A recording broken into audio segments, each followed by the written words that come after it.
Pano tani avokati erdhi i Amerikës e gjitha foli aty që dëgjove ti. Ç'a mendon tani ti si do vekjo? Shiko, mua më duket sikur Erion Veliaj, nga të gjitha gjërat që po bën, duket sikur është i interesuar që të vazhdojë të rinë në burg, sepse mënyra se si ai po po sillet në këtë çështje, po. Është sikur është i interesuar për të qëndruar në burg, sepse ndërkohë që ai akuzën kryesore pse ai është në burg, sot e ka për intimidim të agentit të BKH-s, prokurorit dhe frika për intimidimin e dëshmitarëve apo për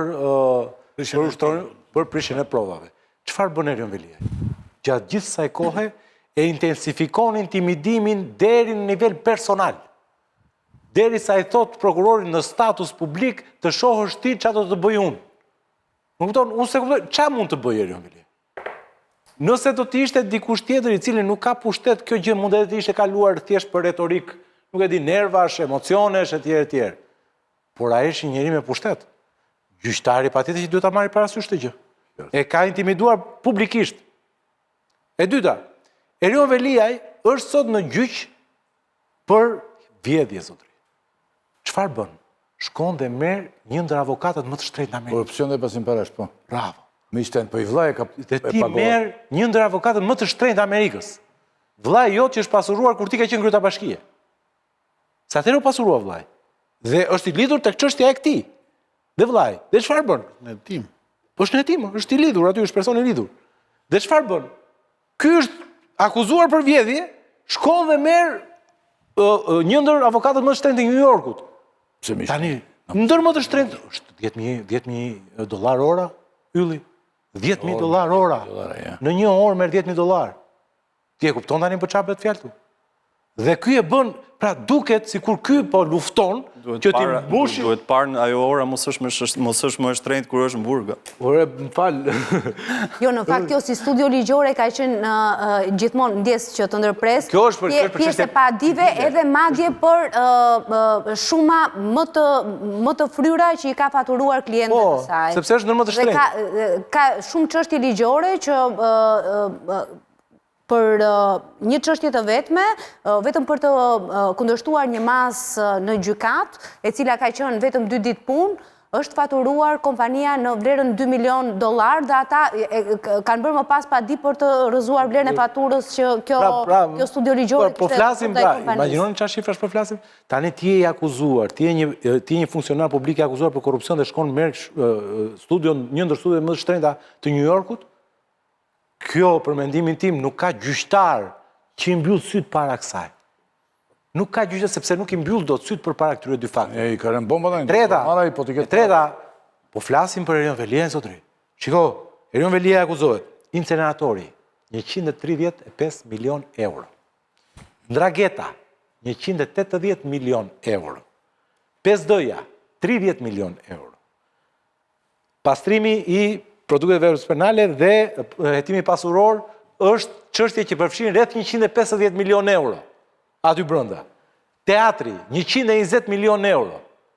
Janë 600 milion euro në të cilat emri Erion Veliajt është aty. Si thua 600 milion se po bën kontratë. Vetëm për këto. Ai 600 milion dhe s'pas ka 10.000 për në orë për të Bravo. Pra, nëse Edhe Eko Tirana, zero. Edhe Eko Tirana. Se harrova dhe Eko Tirana. Po. Eko Tirana pastrimi i Tiranës. Është dhe Eko Tirana aty brenda.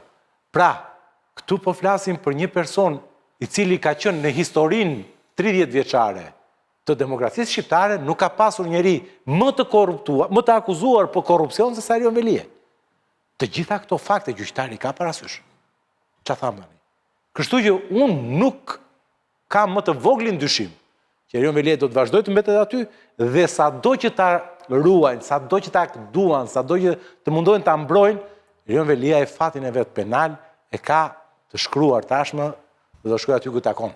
A bileve? Shiko, kjo është 10.000 euro tani, $10.000 tani, kupton gjetjeve? Nuk po diskutoj fare këto se i kemi thënë këto të Veliajt. Ideja është kjo. Imagjinoni spagun i cili është i ndarë në fraksione. Ne e dim të që ka një fraksion madh në spag kontrollohet nga qeveria, nga pushteti, ose të paktën e pranon bulizimin dhe presionin e pushtetit.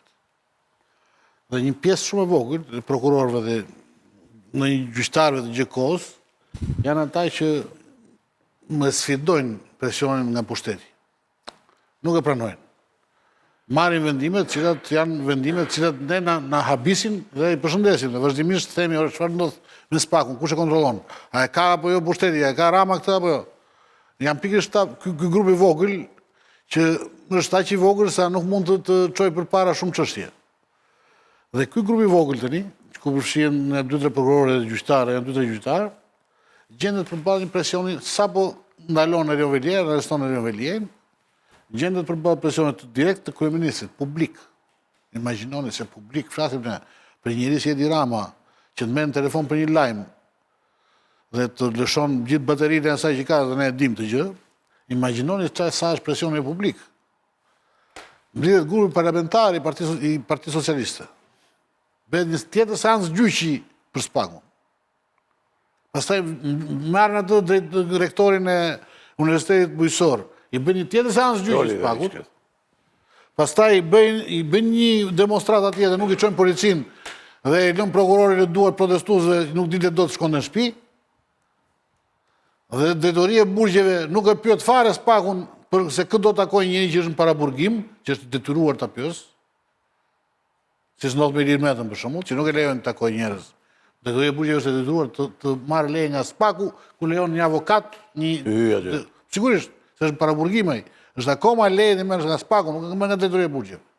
Pra të gjitha këto tregojnë se si këtu kemi një pushtet i cili e ka shtypur aq shumë pushtetin e drejtësisë sa mezi marrin frym 2-3 prokurorë dhe 2 gjyqtarë.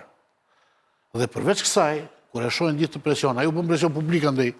Dhe ta thonë, ç'na që është në burg ai, duke bërë presion publik ai çdo ditë, duke e sharë nga rob të shtëpisë të tjetrin.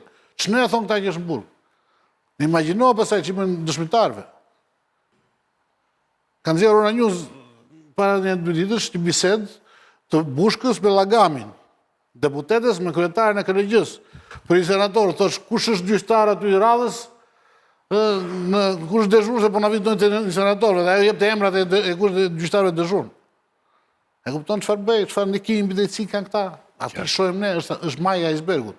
Pra në këto kushte, na vjen dhe zyra e avokatisë së Trumpit dhe bën një show përpara gjyqit, dhe ne nuk mund të themi më që ka drejtësi.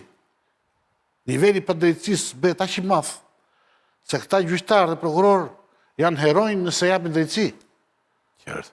Gjyqtari. Sepse një gjyqtar, po dhe një prokuror që kërkon, po një gjyqtar, Prokurorisht po ai. i cili gjendet, s'ka rëndësi, Ai dhe mund të tërhiqet për shkak të edhe mund të ishe. Një gjyqtar që shikon që këtu u bë ka gjyqi, që Erion Banit, gjyqtarit tjetër, ju bë gjyqi, ju bë biografia,